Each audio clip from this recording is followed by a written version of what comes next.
Welcome back. I'm meteorologist Jake DeReese. Across our neighborhoods today, we're going to be feeling a bit cooler than what we've been used to over the past couple of days with high temps in the 80s. Today, we drop back into the 70s, mid to lower 70s. We're looking at the next 12 hours in Jackson right now, also showing that we'll see increasing cloud cover throughout the day, leading to partly cloudy skies later on this afternoon. That cloud cover is expected to stick around in our neighborhoods as winds have turned out of the northeast, aiding in that cool down, If we take a look at our setup here, yesterday that cold front advanced through our neighborhoods. On the back end of it, of course, we're seeing those cooler temperatures as high pressure to the north will continue to sink south and track a bit off to the east. With that, we will see the return of southerly oriented winds, but by the end of the week, we'll see a gradually warming trend as today is the coolest day of our Super 7-day forecast. Again, heading into Thursday, we'll see this gradual warm up, getting back into the mid to upper 70s, and by Friday, back with high temps into the 80s. Wind gusts today could get as high as 20 miles per hour in areas such as Jackson and areas in Hillsdale County. Nothing too crazy. However, of course, these winds are oriented out of the east, and this similar wind profile will continue in the overnight hours as well, calming down by the time we reach the daytime hours tomorrow.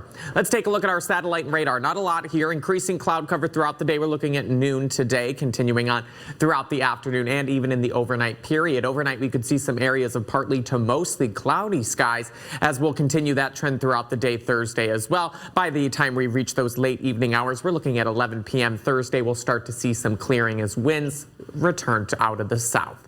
Taking a look at that rainfall tally yet again, we are now over an inch here in Lansing, over an inch of a departure from our normal rainfall rate for the season as well as for the month of September. Now that it is over and really looking at the year, we're close to 5¼ inch deficit there for yearly rainfall in Lansing as well. And we're not tracking any in the short term, but by next week, early next week, we are seeing some chances of returning showers as early as Monday afternoon and evening, more isolated though. Currently, it looks like the more uniform areas are more favored for Tuesday of next week. But again, like I was saying yesterday and continuing to say today, we could still see changes as it's still pretty far out as this ridging pattern that is allowing for these dry, warm conditions is continuing on and is looking to break at some point early to mid next week, bringing us that much needed rain. Again, much needed across all of our neighborhoods.